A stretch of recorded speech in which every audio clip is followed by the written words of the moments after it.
오늘 하나님이 주신 말씀 사도행전 13장 5절에서 12절까지 말씀입니다. 사도행전 13장 5절에서 12절까지 말씀 제가 읽어드리도록 하겠습니다. 살라미에 이르러 하나님의 말씀을 유대인의 여러 회당에서 전할세 요한을 수행원으로 두었더라. 온 섬 가운데로 지나서 바보에 이르러 바예수라 하는 유대인 거짓 선지자인 마술사를 만나니 그가 총독 서기오 바울과 함께 있으니 서기오 바울은 지혜 있는 사람이라. 바나바와 바울을 불러 하나님의 말씀을 듣고자 하더라. 이 마술사 엘루마는 이 이름을 번역하면 마술사라. 그들을 대적하여 총독으로 믿지 못하게 힘쓰니 바울이라고 하는 사울이 성령이 충만하여 그를 주목하고 이르되 모든 거짓과 악행이 가득한 자요 마귀의 자식이요 모든 의의 원수요 주의 바른 길을 굽게 하기를 그치지 아니하겠느냐. 보라 이제 주의 손이 내 위에 있으니 내가 맹인이 되어 얼마 동안 해를 보지 못하리라 하니 즉시 안개와 어둠이 그를 덮어 인도할 사람을 두루 구하는지라. 이에 총독이 그렇게 된 것을 보고 믿으며 주의 가르치심을 놀랍게 여기니라. 아멘. 자, 금요 설교를 예배를 제가 2주를 빠졌습니다. 3주 전에 우리가 지금 처음 사도행전의 시작에서부터 12장의 끝까지 이 땅에 오순절 성령이 임하신 이후에 성령께서 가지고 계시는 그 복음의 전파의 계획이 어떻게 흘러가는지의 이야기가 12장 끝까지 있었고, 그리고서 13장으로 들어오면서 지난주에 우리가 보았던 내용은 바로 안디옥 교회가 세워졌는데 그 안디옥 교회에서 성령의 명령에 따라 바울과 바나바가 선교사, 지금으로 말하면 이제 선교사가 되죠. 선교사로 파송을 받았다. 그 이야기가 바로 이 앞에까지 이야기예요. 자, 이제부터 나오는 이야기는 모두가 다 사도 바울이 이제 그 지중해 연안을 돌아다니면서 복음을 전한 이야기입니다. 그런데 우리가 한 가지 분명히 하고 넘어가자고요. 왜요? 우리가 주일날 누가복음의 설교에서도 보았지만 이 사도행전 전체는 무엇을 이야기하기 위함이라고요? 맨 앞에 예수님께서 하늘로 올라가시는 장면이 나오는 사도행전 1장 6절과 맨 끝에 사도 바울이 로마에 가서 있었던 이야기를 볼게요. 사도행전 1장 6절이 이렇게 나왔습니다. 그들이 모였을 때에 예수께 여쭈어 이르되 주께서 이스라엘 나라를 회복하심이 이때이니이까. 그리고 사도행전의 맨 마지막 장 사도행전 28장 31절 하나님의 나라를 전파하며 예수 그리스도에 관한 모든 것을 담대하게 거침없이 가르치더라. 자, 시작과 끝에서 무슨 이야기를 합니까? 제자들의 입을 통해서 이스라엘 나라를 회복시키는 것. 근데 이 사도행전의 전체 내용이 뭐라고요? 하나님의 나라를 전파하는 것. 한마디로 뭐라고요? 개인이 아니라 공동체를 이야기하고 있다. 교회 공동체를 말하고 있는 이야기다라는 거예요. 왜 제가 이 말씀을 미리 드리냐면 우리가 알다시피 사실 이 사도행전이 끝나고 난 뒤에 나오는 모든 바울 서신들이 누구에게 쓴 책이에요? 로마서 로마교회, 골로새서 골로새교회, 에베소서 에베소교회. 다 그거잖아요. 교회에 보낸 거라니까요. 마찬가지로 구약에 나오는 모든 이야기가 뭐였어요? 이스라엘이라고 하는 나라를 만들어 가시기 위함이었잖아요. 그게 지금 신약에서 하나님 나라로 나타나는 거거든요. 그러니까 이런 이야기를 볼 때 왜요? 지금 이제 13장인데 여기서부터 28장 사도행전이 끝나는 데까지 그냥 한 2-3마디로 결론 낼 수 있어요. 왜? 무슨 이야기 나오겠어요? 복음을 전하는데 받아들여서 박수 받고 복음 전하기도 하지만 안 받아들여서 두들겨 맞기도 하고 쫓겨가기도 하고 죽을 뻔하기도 하고, 근데 그런 과정을 통해서 복음을 전했다. 이게 끝이에요. 왜? 이미 성령이 역사하시는 그 모든 것에 대한 이야기는 앞에 12장까지 다 나왔거든요. 그리고 이제부터 나오는 이야기는, 그래서 실제적으로 이방인들, 왜 이방인들한테 전하는지 나왔잖아요. 이방인들에게 이렇게 복음이 전해졌다. 이 이야기 끝이에요. 거기에 좀 드라마틱한 여러 가지 요소가 들어가 있는 거 말고는 그게 끝인 이야기라고요. 그러니까 이런 이야기를 우리가 자꾸 신앙생활을 한다라고 할 때 항상 이 성경의 말씀도 그렇고 내 개인의 문제로 자꾸 받아들여요. 개인의 구원, 뭐 이런 이야기로만 자꾸 받아들이거든요. 근데 성경은 그게 아니라 항상 공동체로 이스라엘 나라의 회복을, 하나님 나라를, 교회를, 이걸 말하고 있기 때문에 우리하고 자꾸 핀트가 어긋나는 거거든요. 지금 이제 나올 이야기도 그 관점에서 보아야 왜 이런 이야기가 지금 누가가 이 이야기를 여기다가 넣고 있는지가 나온단 말이에요. 자, 그럼 보자고요. 지금 이 13장, 오늘 볼 이 13장과 그 다음 나오는 14장을 합해서 사도 바울의 1차 선교 여행이라고 불러요. 근데 그 1차 선교 여행의 내용을 보면은 우리가 뭘 볼 수 있느냐면은, 지역상으로는요, 지금의 레바논 땅에서 배를 타고 키프로스 섬으로 넘어갔다가 거기서 살라미 바보를 거쳐서 다시 배를 타고 지금의 터키 남부 지역 버가로 갔다가 비시디아 안디옥, 그 다음에 거기서 루스드라 더베 뭐 이런 데를 이고니온 루스드라 더베를 들렸다가 다시 거꾸로 그 길을 따라서 안디옥으로 돌아오는 이야기가 13, 14장에 나오거든요. 근데 이 13, 14장에 나오는 구절 몇 군데만 제가 뽑아 볼게요.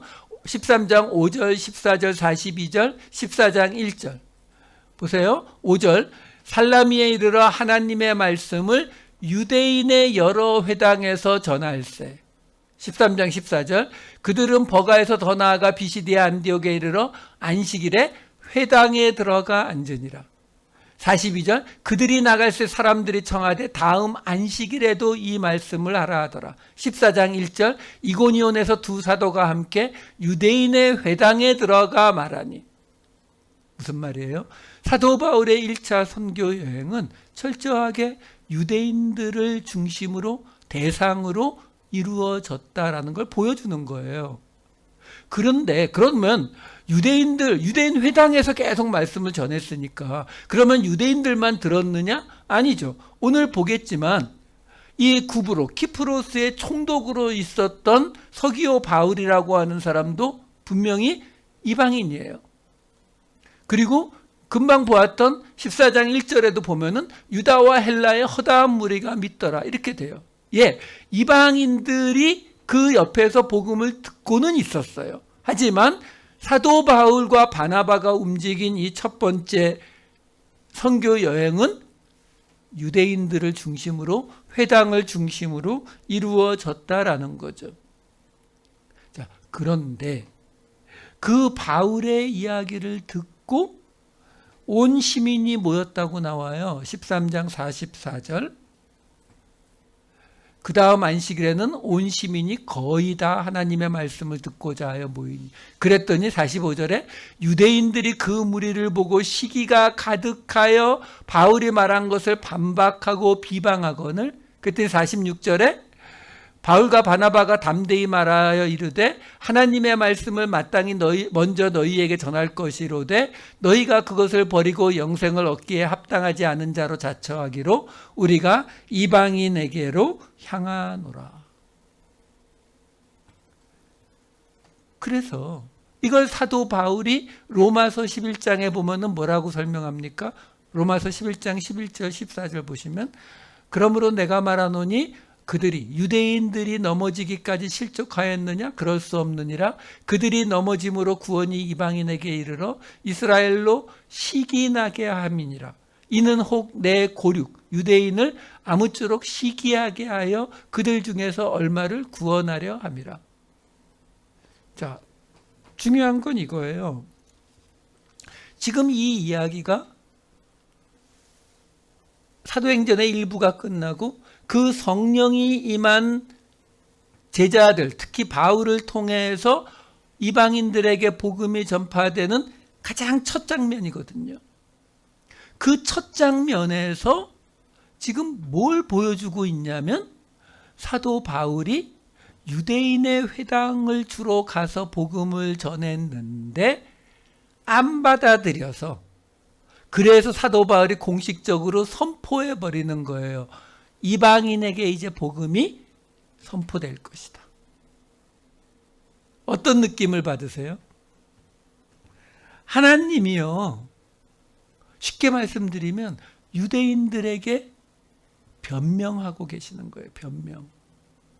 왜요? 유대인들이 가지고 있는 게 있잖아요. 뭐요? 언약이요. 어떤 언약이요? 하나님, 아브라함의 후손인 우리를 구원하신다고 했잖아요. 근데 왜 갑자기 이방인들에게 복음을 전하겠다는 거예요? 그 말에 대한 대답을 지금 이 사도행전의 2부가 시작되는, 실제로 복음이 전파되는 모습의 맨 앞자리에 딱 갖다 놓고 설명하는 거예요. 근데 내가 사도 바울을 통해서 이렇게 전했는데 너희가 거부했다? 그래서 이방인들에게 전했다? 그럼 그 다음에 나올 질문이 뭐겠어요? 아무리 그래도 그렇지, 하나님 아버지인데, 우리 가족인데 아들이 좀 잘못했다고 해서 글로 가버리는 게 어디 있어요? 그러니까 사도 바울이 그걸 뭐라고 설명했다고요? 아니야, 하나님이 아들인 너희들을 버렸다는 게 아니고 이렇게 해서라도 너희가 식이 나서라도 돌아오게 하는 하나님의 넥스트 플랜이었어. 이거 설명해 주고 있는 거예요. 여러분, 우리가 이 부분을 좀 클리어하게 갖고 계셔야 돼요. 왜요? 지금 왜 이런 일이 벌어지고 있는지 우리가 쉽게 생각하면 이렇게 생각할 수 있어요. 아니, 하나님, 아브라함의 후손인 우리를 진짜로 구원하실 생각이 있다면, 아니 뭐 두들겨 패든지 뭐 세상을 막 뒤집어서라도 우리를 불러줘야 되는 거 아니에요? 이렇게 말할 수 있잖아요. 그 하나님이 뭐라고 대답할까요? 했잖아. 왜? 구약에서 했잖아요. 산 위에 구름이 끼고 번개가 번쩍번쩍 치고 큰 소리가 울리고 그 속에서 하나님의 영광이 나타나니까 유대인들 부들부들 떨었잖아요. 그 하나님의 성막을 구름 기둥과 불 기둥으로 보여지는 그 하나님의 영광과 함께 광야 40년 돌아다녔잖아요. 그래서 유대인들이 하나님이 그렇게 파워로 들이미니까 유대인들이 하나님의 말씀을 잘 지켰나요? 안 지켰죠. 그래서 하나님이 약속의 땅에 들어가서는 어떻게 하셨어요? 하나님이 고민하신 거죠. 내가 시내산에서 그리고 광야에서 내 영광을 보이면서 얘네들한테 나타났더니 근데도 얘네들이 내 말을 안 따라오네? 그러면 하나님 입장에서 그 다음 방법이 뭐가 있겠어요? 얘네들이 이집트에서 너무 오래 살아가지고 이 중근동 지방의 일반적인 신을 모시는 모습, 그게 뭐예요? 뭐 아테네 신전, 제우스 신전, 뭐 바알 신전처럼 멋있는 신전을 세우고 거기에 가서 제사를 드리는 이 모습, 그게 그들의 문화였단 말이에요. 그러면 뭐 할 수 없지, 뭐 얘네들이 그게 익숙하니까 그 방식으로 해주지 뭐. 그래서 나온 게 솔로몬 성전이에요. 그 방식으로 그들의 문화에 맞게 해줬죠. 그랬더니 하나님의 말씀을 또 안 듣죠. 그게 결론이라고요. 그래서 나온 방식이 뭐예요? 이번에는 예수님을 보내서 그냥 도저히 안 되겠다. 이래도 안 되고 저래도 안 되고 그냥 한 방에 퉁치자. 은혜로 구원. 이렇게 간 거예요. 근데 그것도 안 듣죠. 그래서 이 맨 앞에 그 얘기를 먼저 하시는 거예요. 왜 하나님이 지금 이방인에게 복음을 전할 수밖에 없는지를 설명해 주시는 거예요. 말씀을 준비하면서 그런 생각이 들었어요. 하나님 불쌍하시다. 마치 이제 아이들이 다 크니까 아이들 눈치를 보게 되더라고요. 그 모습처럼 하나님이 유대인들을 보면서 하나님의 말씀을 듣지 않음에도 불구하고 마치 눈치 보면서 이거 싫어?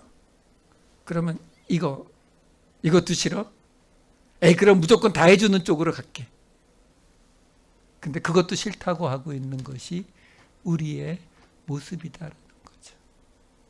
그 변명을 지금 하고 계시는 거예요. 자, 내용으로 들어갈게요. 키프로스라고 하는 섬으로 가서 거기 살라미에 도착했다가 바보라고 하는 바로 건너편, 이 섬의 반대편으로 가서 거기에서 바예수라 불리우는 사람을 만납니다. 13장 6절과 7절 말씀. 온 섬 가운데로 지나서 바보에 이르러 바예수라 하는 유대인 거짓 선지자인 마술사를 만나니 그가 총독 서기오 바울과 함께 있으니 서기오 바울은 지혜 있는 사람이라. 바나바와 사울을 불러 하나님의 말씀을 듣고자 하더라. 이 사람에 대한 추가 설명이 8절에 나와요. 이 마술사 엘루마는 이 이름을 번역하면 마술사라. 그들을 대적하여 총독으로 믿지 못하게 힘쓰니. 여기서요, 우리가 조금 생각해 볼 게 뭐냐면, 여기에 지금 이 바예수 또는 아람어로 엘루마라고 이름이 나오는 이 사람을 한글 성경이 마술사라고 번역을 했어요. 뭐 영어 성경도 소서러라고 해서 거의 마술사처럼 번역한 버전들이 꽤 많이 있습니다. 그런데 여기에 지금 이 마술사로 번역이 된 헬라어 단어가 마고스라는 단어예요. 이 마고스라는 단어가 어디 나왔어요? 마태복음에서 예수님 태어났을 때 동방 박사, 동쪽에서 온 박사들이라고 번역이 된 이 박사가 바로 이 마고스예요. 실제로 이 마고스라고 하는 단어의 뜻이 주로 선생 또는 지혜자, 말 그대로 박사. 박사가 뭐예요? 넓을 박자, 선비사자. 넓게, 많이 아는 사람이에요. 왜냐하면 지금 이 구브로, 키프로스 섬이 그리 작은 섬이 아니에요. 그 섬을 다스리고 있는 로마 총독인 서기오 바울이라고 하는 사람이 자기 참모로 데리고 있는 사람이란 말이에요. 근데 그 참모를 마술사를 두고 있다. 이게 이 이야기가 아니에요. 그러니까 우리가 가장 이해하기 쉽게 번역을 한다면 지혜자 정도가 맞아요. 지혜자. 그러니까 지혜가 뛰어나서 총독의 자문 역할이든 뭐 참모든 그 역할을 하고 있는 사람이다라는 거예요. 근데 이 사람이 누구라고요? 유대인이라고 나와요. 유대인. 자, 여기서 우리가 하나 생각해 볼 게 있어요. 우선 이 구브로라고 하는 섬 출신이 있죠. 누구요? 바나바가 바로 이 구브로 섬 출신이에요. 그리고 우리가 전에 봤지만 안디옥 교회가 세워진 이유 중에 하나가 구레네와 구브로에서 온 사람들이 안디옥에서 헬라 사람들에게 복음을 전하면서 안디옥 교회가 세워졌다. 이렇게 나왔었거든요. 그리고 아까도 보았지만 이 구브로 섬에 가서 여러 회당에서 말씀을 전했다고 나와요. 그러니까 이 구브로 섬, 키프로스 섬 안에 유대인들이 많았다는 거예요. 왜? 이 지금의 레바논 땅 이쪽에서 볼 때 대략 그냥 제가 지도로 대략 보면은 한 100마일, 120마일 정도 떨어진, 그러니까 배를 타고 가기에 그렇게 먼 거리가 아니라서 굉장히 왕래가 많은, 그러니까 유대인들이 많았고 많으니까 총독의 자문 역할을 하는 사람으로 이 바예수라는 사람이 있을 정도였다라는 거죠. 유대인이면서 그랬던 사람이 있다라는 거예요. 근데 그 사람을 오늘 본문에서는 뭐라고 부르냐면은 유대인 거짓 선지자 박사, 마술사라고 한글 성경에 번역이 되어 있지만 지혜자라고 부르고 있다라는 사실이에요. 자, 여기서 이 사람에 대해서 지금 사도 바울과 바나바가 이 총독에게, 총독이 지혜 있는 사람이라고 나오잖아요. 그러니까 총독이 궁금해서 물어봤단 말이에요. 너희가 지금 뭘 전하느냐? 그랬더니 바울이 설명을 하는데 이 사람이 옆에서 방해를 한 거죠. 총독으로 하여금 믿지 못하게 하려고 노력했단 말이에요. 그랬더니 사도 바울이 뭐라고 했느냐? 거의 저주를 해버립니다. 13장 10절 말씀. 이르되 모든 거짓과 악행이 가득한 자요 마귀의 자식이요 모든 의의 원수요 주의 바른 길을 굽게 하기를 그치지 아니하겠느냐. 자, 보세요. 우선 지금 쉽게 말씀드리면 여러분 지금 이 사람을 마술사라고 받아들이고 있으면 얘기가 진행이 안 돼요. 왜? 아니 마술사라면 우리가 알다시피 출애굽기에 나오는 것처럼 모세가 바로왕 앞에 갔을 때처럼 그 사람들도 뭐 지팡이를 던지면 뱀이 되고 뭐 이런 게 나와야 되잖아요. 그런 얘기 전혀 없어요. 그리고 사도 바울이 뭐 했어요? 말씀을 전했더니 이 지혜자가 옆에서 그가 믿지 못하게 했다고요. 그러면 사실 우리가 바라는 그 다음에 나와야 되는 게 뭐예요? 마치 예수님께서 그 간음하다 걸린 여자를 끌고 왔을 때 너희 중에 죄 없는 자가 먼저 돌로 쳐라 라든가 세금을 어떻게 할까요? 라고 물었을 때 가이사의 것은 가이사에게 하나님의 것은 하나님에게 뭐 이런 식의 그야말로 상대방이 어떻게 대답하지 못할 기가 막힌 말로 이 사람을 뭐 이런 거 우리는 기대하잖아요. 그런데 그런 얘기가 전혀 없어요. 바울은 말씀을 전했고 이 사람이 그것을 방해했다라는 이야기만 나오고 그러니까 사도 바울이 화가 나서 보통 이런 논쟁에서 화내면 진 건데 아까 읽은 대로 거짓과 악행이 가득한 자요 마귀의 자식이요 모든 의의 원수요 이러면서 저주를 해버립니다. 여기에 하나만 볼게요. 뭐 거짓, 악행, 뭐 단어 다 따지기면 너무 시간이 오래 걸리니까 여기 지금 마귀의 자식이라고 이 사람을 불러요. 근데 이 사람의 히브리 이름이 뭐였다고요? 바예수. 바예수는 바가 아들이거든요. 그러니까 예수의 아들, 여호수아의 아들. 여호수아가 무슨 뜻이에요? 호세아가 구원. 그러니까 구원의 아들이라는 이름을 가진 사람인데 지금 바울이 뭐라고 해요? 마귀의 아들이다 라고 이야기하고 있다라는 거예요. 지금 이 이야기를 통해서 우리에게 지금 무슨 이야기를 이게 지금 첫 번째 사건이란 걸 잊으시면 안 돼요. 그 첫 번째 사건에서 벌어진 제일 먼저 보여주고 싶었던 이야기가 뭐라고요? 하나님의 복음을 전파하는데 어떤 사람이 방해가 된다고요? 누가복음 21장 8절 볼게요.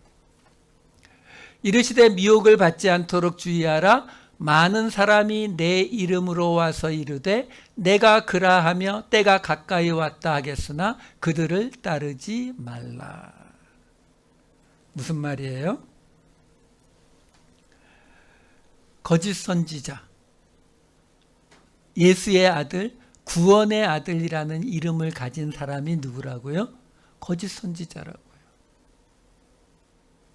여러분, 제가 전에도 한번 말씀드렸지만 우리는 이슬람을 막 미워하고 다른 종교를 가진 사람들을 미워하고 우리는 그런 모습을 자꾸 보여요.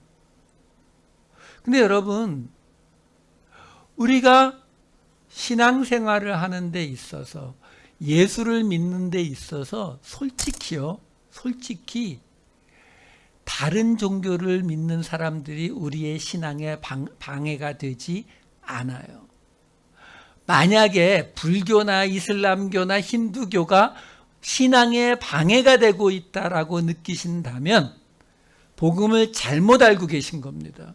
복음은 그들의 교리하고 전혀 접점이 없어요. 우리가 신경 써야 될 사람이 누구라고요? 예수님이 말씀하셨잖아요. 내가 그라하는 사람. 이때로부터 2022년이 지난 지금도 신천지에서는 그 할아버지, 이만인가요? 그분이 예수라고 한다면서요. 안 죽는다고. 이제 나이가 많아서 돌아가실 때가 된 것 같은데. 지금도 내가 그라한다니까요. 지금도 내가 구원의 아들 바 예수라고 한다고요. 근데 그를 뭐라고 한다고요? 거짓 선지자라고요. 우리 아까 13장 10절 말씀을 다시 한번 볼게요. 거기 보면은 마귀의 자식이라고, 너는 바 예수의 아들, 구원의 아들이 아니라 너는 마귀의 자식이야 라고 하면서 그 다음에 무슨 얘기가 나오냐면 주의 바른 길을 굽게 하기를 그치지 아니하겠느냐. 여러분, 지금 우리가 누가가 쓴 누가복음과 사도행전을 같이 보고 있기 때문에 누가가 계속적으로 제자의 모습을 길로 표현하고 있잖아요. 누가복음에서 예루살렘으로 가는 길, 그 길을 예수님을 따라가는 제자들, 이 모습으로 계속 표현하고 있잖아요. 지금 근데 뭐라고 이야기하냐면 그 주의 바른 길을 굽게 한다라고 말하는 거예요. 디아스트레포. 빗나가게 하다의 뜻이에요. 빗나가게 하다. 왜요? 여러분, 어느 날 우리에게 누가 와서 너 예수 믿지 마. 이거는 쉽다니까요. 왜? 최악의 경우 그 사람이 총칼 갖고 있으면 죽는 걸로 끝이에요. 항상 말씀드리잖아요.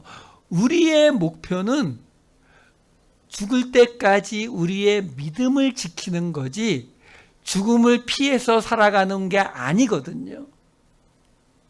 그러면 마귀가, 사탄이 우리를 향해서 갖고 있는 목표가 뭐예요? 우리를 죽이는 거요? 아니라니까요. 우리가 믿음을 가지고 죽으면 우리는 하나님과 영원히 함께 하는데 그건 사탄의 실패라고요. 사탄이 원하는 건 뭐예요? 우리가 살아서 하나님을 부인하게 되는 것, 하나님을 떠나게 되는 거거든요. 그래서 이 거짓 선지자의 이야기가 이 복음 전파의 맨 앞에 나오는 거예요. 어떤 사람이라고요? 유대인이고 지혜자인 사람. 지금 그러면 복음을 전하고 있는 사도 바울하고는요, 비슷하잖아요. 유대인이고 지혜자, 가브리엘 학파. 비슷하잖아요. 비슷하다니까요. 거짓 선지자가 하는 행동이 뭐라고요? 살짝 비껴가게 하는 거예요. 주의 바른 길을 굽게 하는 거예요. 이걸 우리가 구별해 내야 되기 때문에 어렵다는 거예요.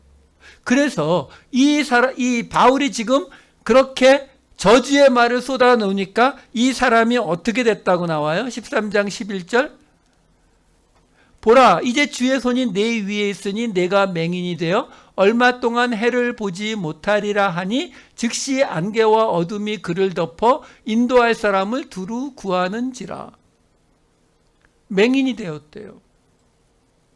여러분, 이런 이야기가 나올 때 이걸 자꾸 개인 구원의 이야기로 가게 되면은, 이렇게 하나님의 말씀을 전하는 사람한테 잘못 덤볐다가 이렇게 벌받아. 이런 이야기가 아니란 말이에요, 지금. 왜요? 맹인이 되었다라는 말이 뭐예요? 못 보게 되었다는 거죠. 우리가 잘 알다시피 메시아가 오셨을 때의 그 증거로 나오는 것 중에 가장 많이 나오는 게 바로 맹인이 보게 되는 거예요. 왜 그래요? 거기서 나오는 맹인은 육체적으로 못 보는 맹인도 눈을 뜨게 되지만 그걸 통해서 보여주는 게 뭐예요? 메시아를 못 보는 사람들이 보게 되는 것. 그걸 말해주는 거거든요. 그래서 이어지는 이 말씀에 해당되는 누가복음 6장 39절을 볼까요? 또 비유로 말씀하시되 맹인이 맹인을 인도할 수 있느냐? 둘이 다 구덩이에 빠지지 아니하겠느냐? 그러니까 예레미야와 하나냐가 있었던 것처럼 똑같이 지금 복음을 전하러 갔더니 거짓 선지자가 있는 거예요.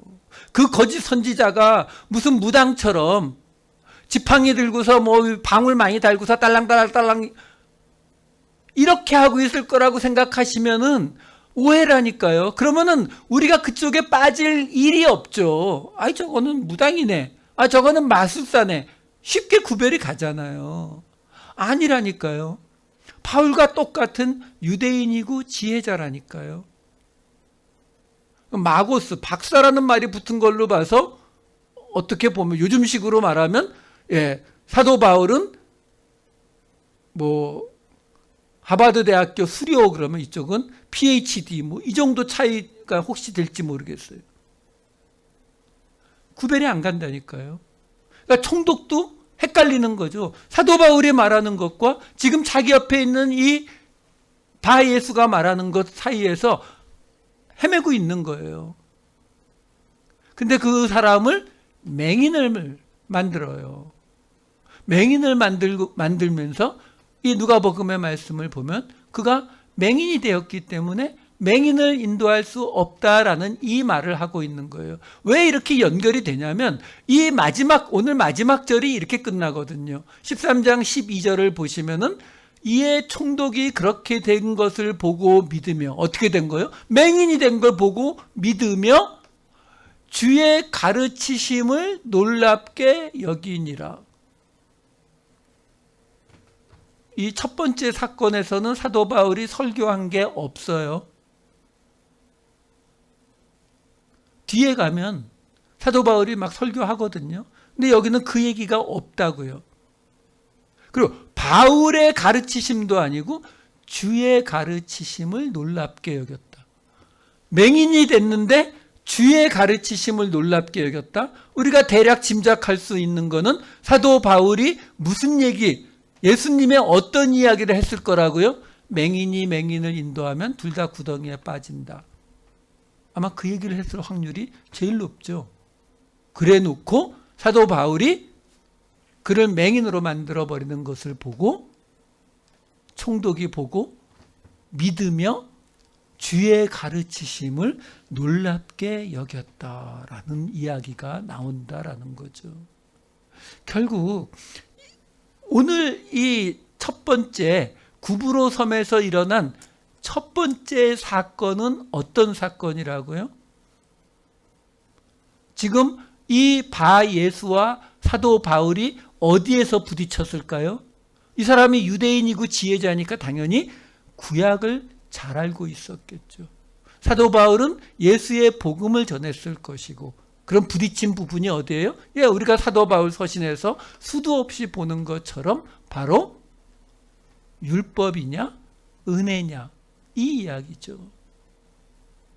그것에 대해서 이 바 예수라는 사람도 굉장히 열심히 자기 논리를 폈다는 거예요. 그런데 그 모습을 통해서 그것이 맹인이 맹인을 인도하는 모습으로 결론을 내어버리더라라는 거죠. 결국 이 첫 번째 이야기는 이때는 신약 성경이 없을 때입니다. 첫 번째 이야기는 바로 그 주어진 구약의 말씀을 어떻게 해석하느냐의 문제를 가지고 부딪힌 것이 첫 번째다라는 거예요.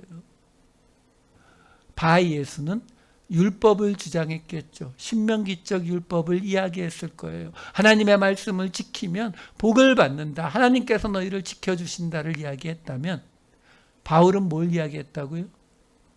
아니다. 은혜로 구원받는다. 그 은혜로 구원받는 거에 모델이 뭐예요? 이방인이요. 아브라함의 때로부터 하나님하고 그만큼 싸워왔던, 그만큼 많은 시간을 보냈던 유대인들이 아닌 아무것도 하지 않았던 이방인들에게 복음이 전파되는 것 그 자체가 바로 은혜를 보여주는 거거든요. 그 은혜가 바로 예수님의 존재 가치거든요. 근데 우리는 지금도 이 바 예수처럼 이 은혜의 구원이라고 하는 개념을 살짝 굽히고 싶어 하죠. 어떻게 해요?